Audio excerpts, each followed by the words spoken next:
Woo-wee. Okay, we just finished recording an episode on dating.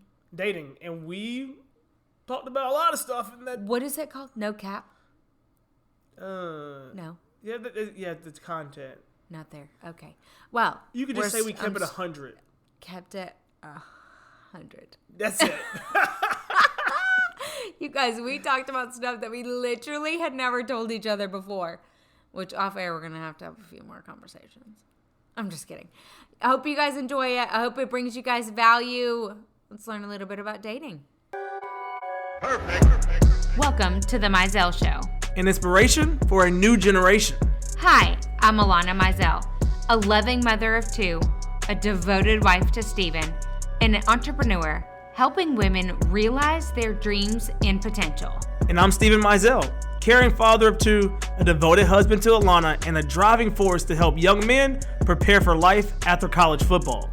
And if that wasn't enough, we're a biracial couple. She was raised in the North, but I was raised in the South. The only thing normal about our lives, who am I kidding? It's never normal around here. Join us for the Mizell Show. Right now. Okay. Hello, Alanna. Hello, Steven. It's 7:20. Are you awake? Sort of awake. You're not drinking a tea. I just realized I didn't have my water near me, so. Or a tea, or any. I don't think you've ever done an episode without a beverage in your hand. I can't. My mouth is dry right now. Dry, like dry parched? to the bone. Okay, that's a little overdramatic. Dry to the bone. To the bone, bad to the bone. Here you go. A beverage and a song always kicks Alanna off Always. On the podcast. There you go. Hysterical. Shanka? Alanna has her beverage now, so I think All we're right, ready to go. we can proceed. She's beveraged up. To give me what you need. And then another song. Yep. As I proceed. Yeah. That's it. Okay. Yes. So. We're back for another episode of the Mizell Show. The Mizell Show. Yeah. And one thing that I do on my Instagram is I have a thing called Hump Day Happenings. And what we've kind of started to love to do is take a segment of my Hump Day Happenings and almost blow it up with you and I talking. Yeah, I think it's something that you have seen a lot of traction on your Instagram about it, and it's something that it's people are looking forward to, and they see different variations of Alanna. Yeah, and they never really know what they're going to get. Sometimes you give them a little tease on your stories of what's coming, or sometimes you just like go at it, and it's just beautiful. So this week we talked about I'm the only one that talks on those. It's true, but I talked about dating advice because I'm obsessed with the new Biebs album. The new Justin Bieber album is lit. You really like that album. I love the whole thing. Okay. See there's Justin one Bieber song. dropped. Go ahead. Right when Rod Wave dropped. And like Rod Wave is like, he's a really good artist. I like him. So I don't even know who that is. Exactly. Well, anyway, it's a very Did that just determine like our two music preferences? I think it did. It definitely just did. But I like Biebs' album too, but I can't step away from Rod Wave's album just yet. So that's why Okay, I guess I'll listen to that tomorrow. But there's one song on it called Anyone. And yes. I made a reel about my Steven. And just about like how grateful I am for him. But like there was a lot of garbage that had to come before him for me to understand how good I had it, kind of thing. And it still didn't take me, it took me a while. So I started to talk about dating advice. And I would love to get your insight on some of the things that I talked about. So the very first thing is finding out and knowing when to walk away. Yeah. And that's... So like... yeah, that's... I think first and foremost, yeah. like, you have to... First and foremost, you have to know what your guidelines are or what your personal boundaries are. So for us, one of the personal boundaries was being a believer. Yeah. But a time in which I should have walked away was the guy that I was actually dating when I met Steven was not a believer, but I felt, but if I just give him this Bible and I continue to talk to him about God, he's going to be saved. That's, Jake, that is not how it works. That's not how it works. If that is one of your things and being a believer is that high on the list and it is really important to you, it's not going to change. He needs to be a believer before you enter that relationship. Yeah, and I think so many times relationships, you try to paint someone into something that you think you can change, or they're just young and they'll get over it and they'll just change, and you can't change someone. And I think what you have to understand when to walk away is that it's like your things that you are not going to bend on, the things that you are like gung-ho, that Your sometimes non-negotiables. Your non-negotiables. And I think that's something that many people put their non-negotiables in a closet because they want to play house.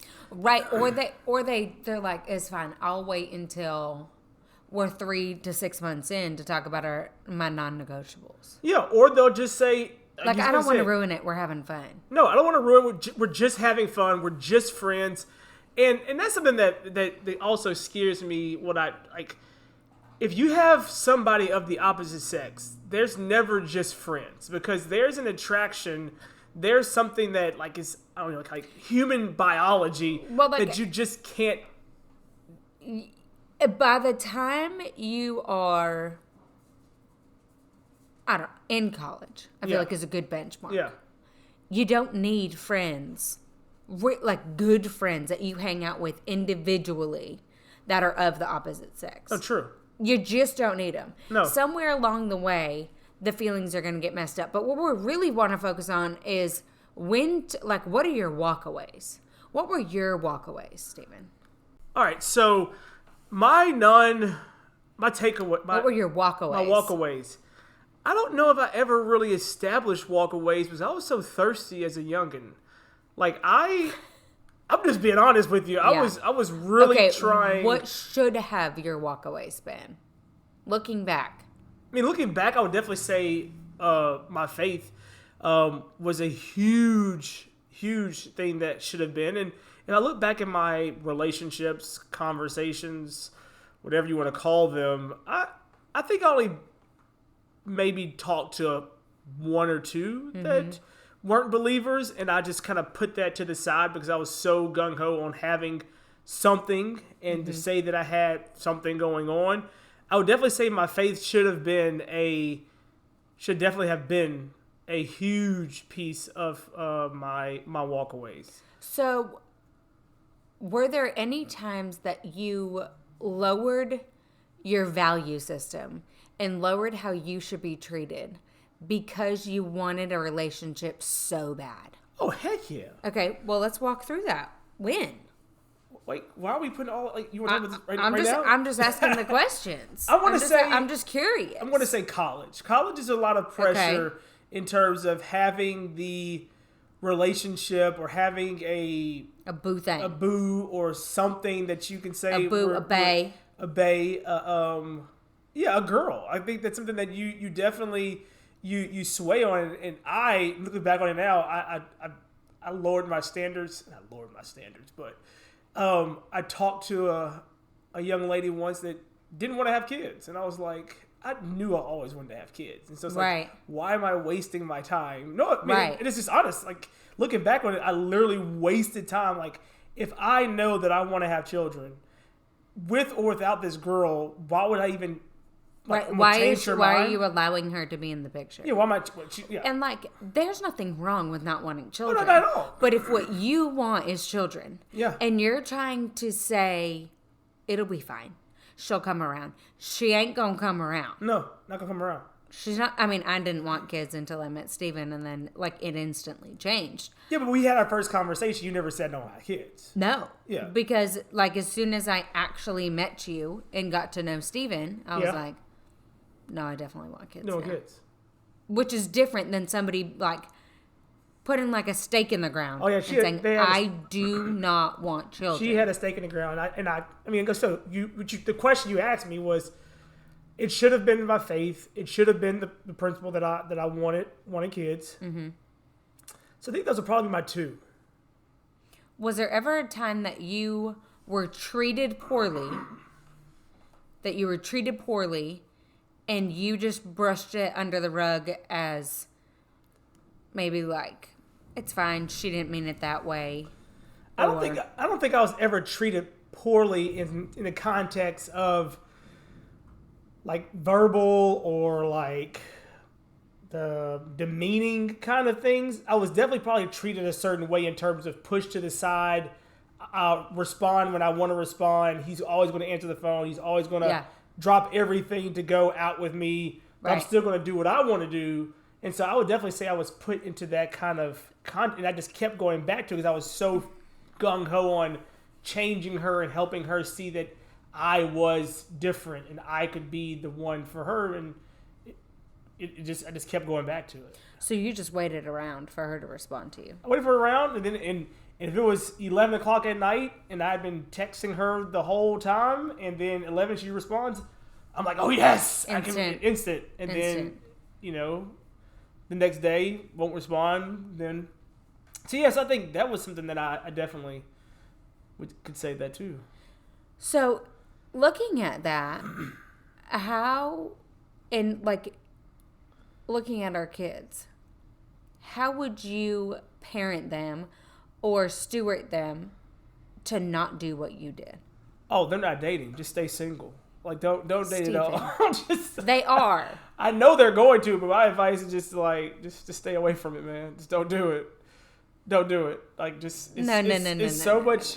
No, but again, there's so much lessons to learn in I guess dating and having friend girls and all you want to call it. And that's why Briggs is not playing basketball, because he's just not going to play basketball. That brother's too cute. I think what you can instill in your children is what they see in us, and they see the courtship that I try to continue to have with you. Right, but how do you say that to somebody who looks at how our marriage is and looks at our love story and says, that's not real life?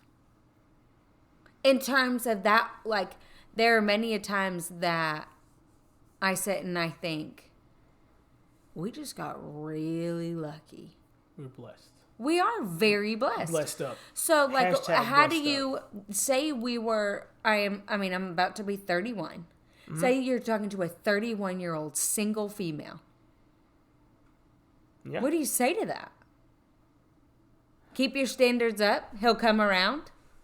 Yeah, I mean, as they're probably tired of hearing people say that, but that's all I can instill into that young man who's 31 and single, that's trying to find a relationship and can't find it.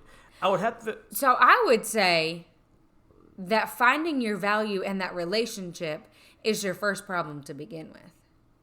Yeah. Like, what is it that is making you search so hard for a relationship that you're forgetting about the one relationship that will never change? That's true. And I think that goes all the way down to, when you first start dating. Now, I mean, like, high school, whatever. There's very few people that date in high school and then continue to carry on. Yeah. Whatever. Although I do know a handful of friends that actually are married to their high school sweethearts. Besides the point. That's funny because in my friend group, I know 0 people who are dating in high school that are married. So I have you a few of my like 8 closest friends. Yeah. I have one friend that her and her husband met in 7th grade. Started dating in 7th grade, y'all. 7th grade. I have one that they started dating in, I think it was junior year of high school. Yeah. I have another one that started dating, I think it was freshman or sophomore year in high school. All of them. Isn't that wild to think about? Do you think it's like a city versus country thing? No, I think it was just... I think it has something to do with it. I think it could, but they've all been worldly.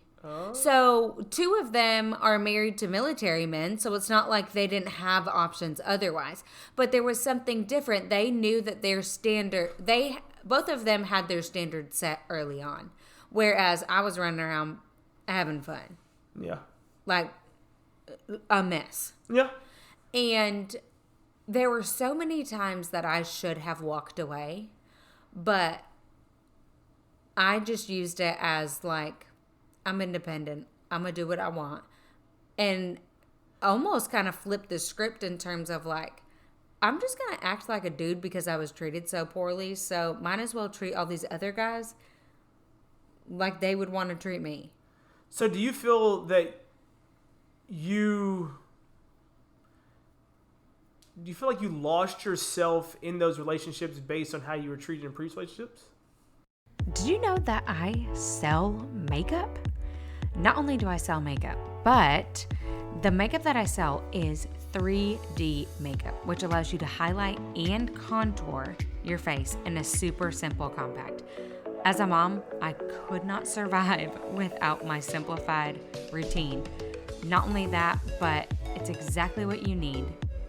Exactly when you need it, all in one spot. Go ahead and check out Alanna Mizell on Instagram or alannamizell.com to learn more.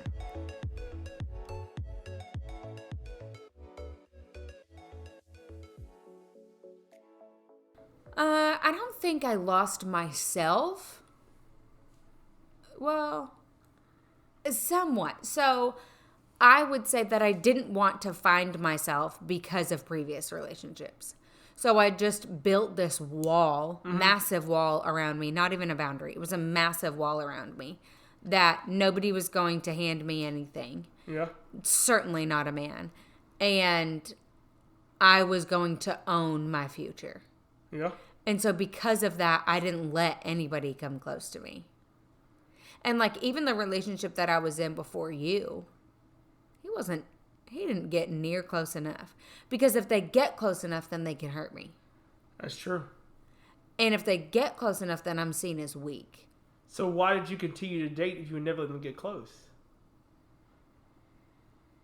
Because it was a game. It was a game. It was a game. Which kind of goes into this next segment that I think is extremely important for almost all couples. And we hit on this earlier. We were kind of just having a conversation today. How do you, as a married couple for a lot of people or new couple, how do you address the elephant in the room? How do you have the conversation about previous relationships? Yeah. Because you have so many scenarios. You have the one scenario like, well, I don't want to know anything because I'm different. Then you have some that just word vomit the first date about everything, and it's just like, oh my goodness. So yeah, I think it depends on where you are in your health in relation to those previous relationships. Stephen and I have known each other for 10 years. 10 years. And we are literally currently talking about things. I knew nothing about this girl that wasn't a believer until this recording right now. Yeah. I knew nothing about it. Yeah. Which is mind-boggling. But also not, because she didn't dictate our marriage. Yeah. No. She never has. Mm-hmm. And I didn't have to show you that I was different than her. No. Yeah. You know what I mean? Yeah.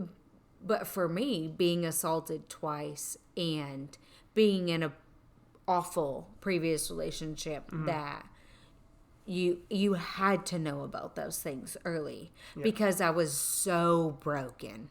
Yes. Because I had people say to me, you're just not good. Yeah. I have had people just have me as their arm candy because I was achieving things that they could never fathom. Yeah. One guy I dated for over 2 years, and the only time that his grades were even decent was while I was dating him. And his parents specifically said, I remember we were having corn chowder. We were at his grandmother's house, all sitting around the table. And I remember them making a joke saying, you can never break up with her because if not, Your grades will be bad, which means you won't amount to anything. So do you actually care about the person that's sitting at the table? Or do you care about what that person is manifesting in your son? And who owns that? Yeah. So then I fall deeper for this human and get totally torn apart and feel like I've failed because he chose to not go to college. Yeah. What am I, your mom? Yeah. So we wonder why the narrative then switches to being used by somebody's arm candy, to me using somebody else. Yeah.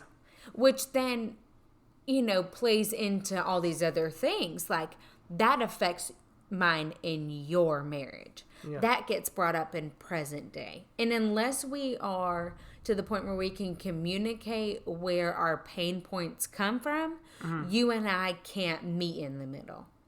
Here's how I see this situation. Yeah.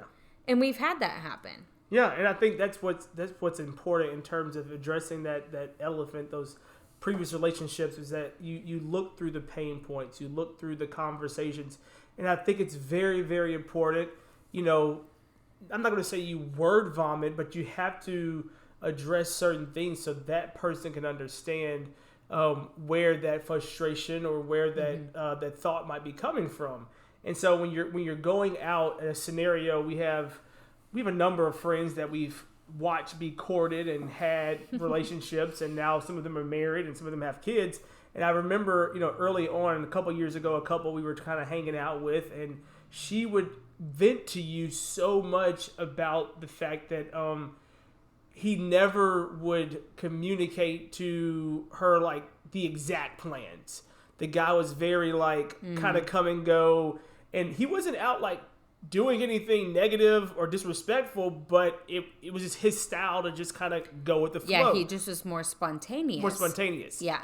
But on the flip side of that was a pain point for her, right, of being hung out to dry, in previous relationships. Well, and I think this is kind of women, or I mean, it's everybody in general. Yeah. When you don't communicate at least some sort of a timeline or some sort of an arrival, and you have the other person that's a planner, right, and not like a fly by the seat of your pants person, that you're abusing their time.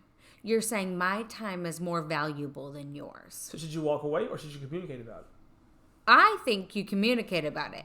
Now, if the narrative doesn't change, yeah, okay, then you walk away. Yeah. But to me, a walk away immediately is a core value you have. Yes. An unshakable, I want to have kids. I believe in Jesus. Do you? I want to raise my kids in that sort of environment. Do your parents have an issue with the fact that I'm white? Yeah. That's serious. Yeah. Right? Do your parents have an issue with the fact that I'm from the North? That's happened. Yeah. That's happened to me. Do you want to be committed in the near future? I'm not saying put a ring on it tomorrow, but if you're not wanting to say to me, I'm going to exclusively date you, walk away. Yeah. And I think that goes back to that 31-year-old male that we were talking about earlier. What do you say to him? The first thing you got to ask him is, what are your core values? Right. Because sometimes you're walking around dangling, you're searching for this relationship because, why are you searching? But also it's do you have core values and that you are willing to not walk away from it and not to sacrifice? Are you even living in your core values? Ooh. You can't be saying that you want a religious girl, but you're the one not showing up for church, or you're the one that's only watching a YouTube and not sharing what you're learning about Jesus. That's on you, dude. That's true. Nobody knows you're a believer unless you talk about it. That's so no facts. girl's gonna even look at your face because they aren't sure. No, that's a very good point. How can you go out and search for something when you are not living in the core values you say that you want? Right. Is it really your core value, or is it a facade, or is it a parent family given value? Yeah. Do you really want kids? Well, why aren't you serving in different places in your city that have to do with children? Because guess what? If you're a male and you're 31 and you're serving with children, guess who's going to be there? You're gonna maybe Lots of ladies. Lots of ladies. It's a lot of ladies at church that too. like kids. At church also. Right. That's. I'm not saying you're gonna find your mate at church No. and like do that, but like if that's your core value, then you need to be reflecting it, not hanging out at 152, bumping and doing whatever you want. You just showed your age there. Club 152. I mean, whatever. I don't really care. No, but I just see what you're throwing it saying. out But you there. being out there and you're saying you. Oh no, that's heavy. That's a very good point. But so, like, from a communication standpoint, many times, what could have been a walk away, it really just needs to be talked about in a calm manner. And a lot of times, I think that the person that gets frustrated needs to sit and marinate on why. Why? Exactly. But why did you get frustrated? We had a situation yesterday. We legit had a situation yesterday. I finished a therapy appointment and like when I finished a therapy appointment, I'm done. Like I'm done. I got to process for a hot second. And I've got some big stuff that I've got to deal with personally and a lot of grief that needs to happen. I still have a ton of healing from pain that's happened in the past.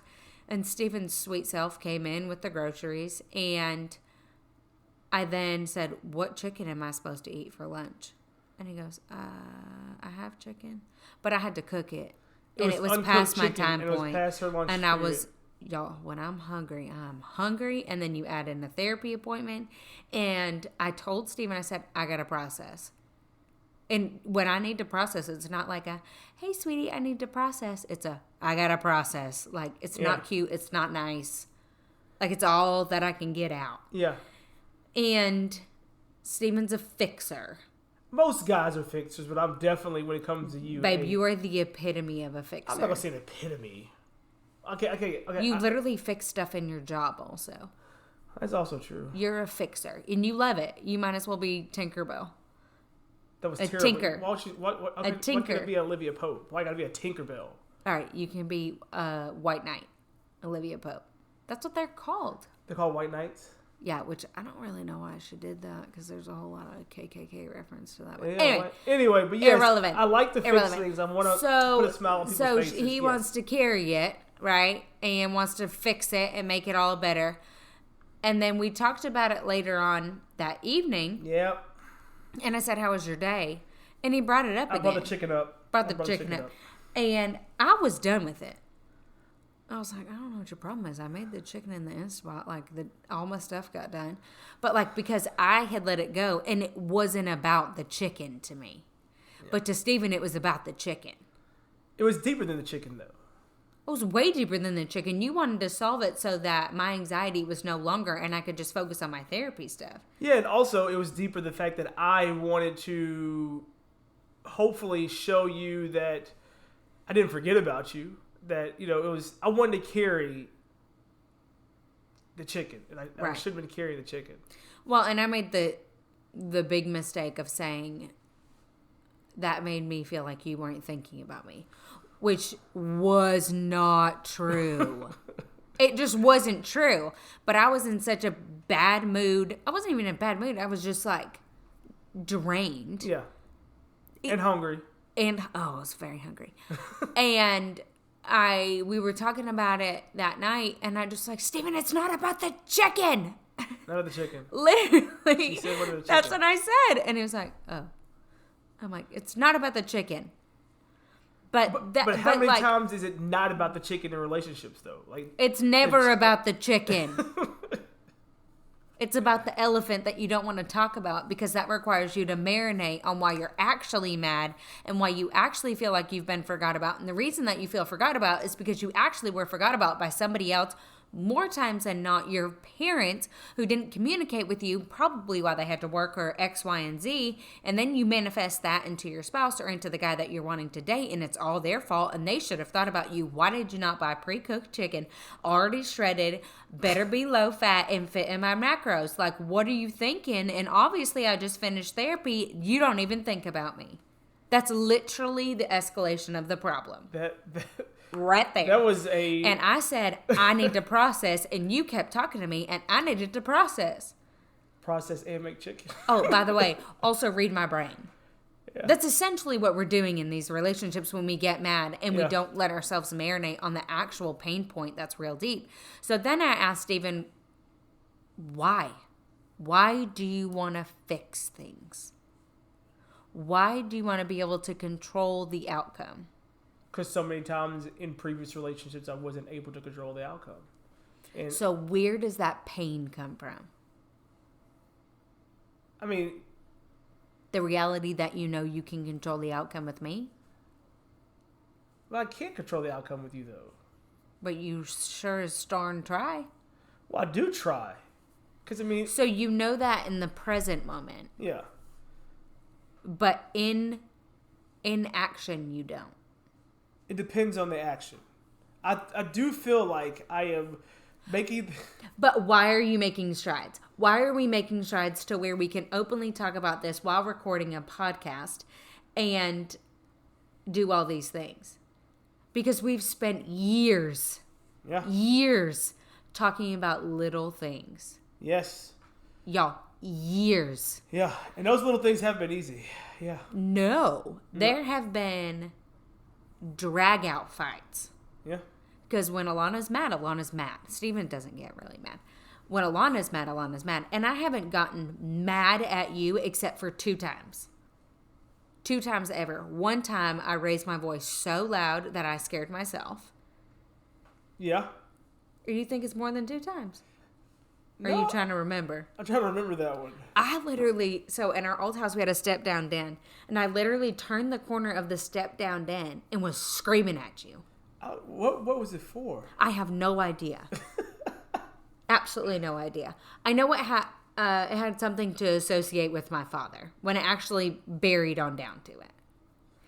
I think it was the phone. So Stephen's phone rings, and one thing that triggers me is when he just picks up the phone. That was a huge pain point. Acknowledging, this is like in our first year of marriage, we talked about this. Oh, yeah. But like, it was a big enough situation. It was never talked about before that. And it was also never to recently work through where it came from. Yeah, I mean, we always knew that it came from... You kind of did dance. So I knew that my dad answered the phone all the time. Yeah. And that drives me nuts. Still to this day, he does it. And it drives me nuts. And I'm like, can you just be present with everybody? Sorry, Dad, if you listen to this, it drives me crazy. Stop answering your phone. And it lowers the amount that I feel value. Yeah. And it makes me feel abandoned. Yep.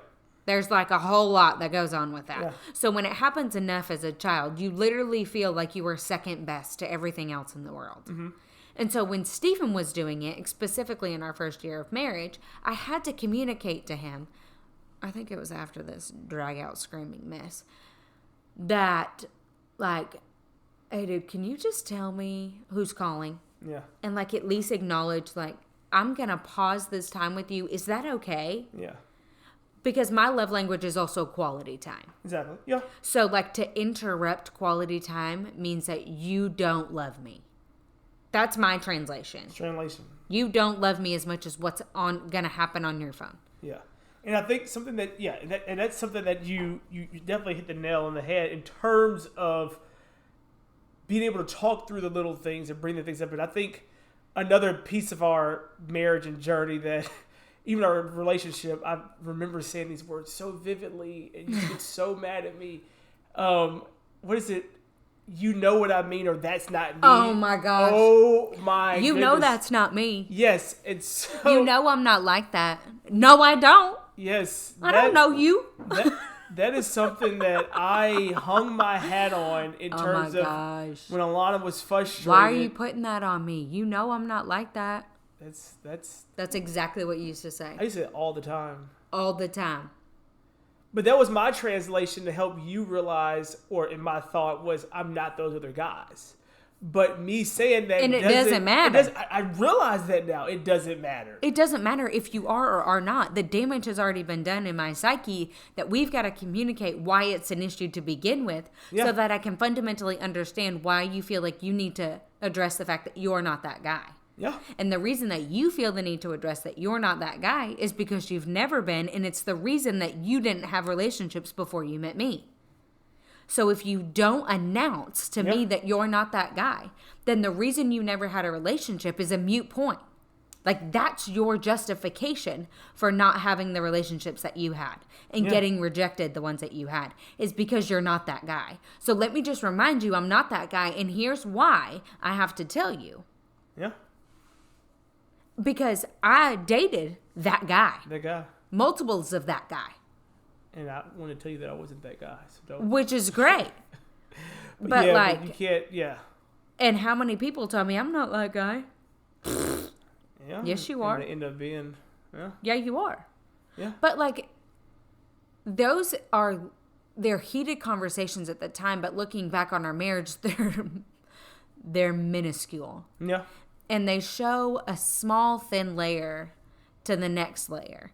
And I'll also tell you this about elephants in the room. If you've started to date somebody or even consider dating somebody and you have some big, like, non-negotiable things, y'all go ahead and talk about them. Yeah. It's not going to feel comfortable. It's like, Steve, I think I told Steven about my assaults that they happened within the first month because I needed to know if he was going to run away. Yeah. If that was going to spook him enough. Because my story of being assaulted twice is never going to change. No. So if you have something that is never going to change, you're a believer in Jesus Christ, that is never going to change, have the conversation. Have the conversation. And you want to hold out till marriage, have the conversation. If they run away, they weren't meant to be in the first place. But I think so many people are afraid of that runaway, so they don't have those conversations. And that's because they think they can fix the person. Exactly. When in reality, God never designed them for you. Yep. He didn't. You're right. Well, you guys, we could talk about this stuff forever. I am so glad that we were able to literally hash out stuff that we've never talked about. Never talked about. We did not plan out. We planned out very few things of this episode, and I think that you guys really got to see the authenticity and kind of the process that Stephen and I go through. That's the conversation that we have. Yes. When we get heated, you guys, it's usually not in the moment that we have that clarity. We've got to let it marinate by ourselves.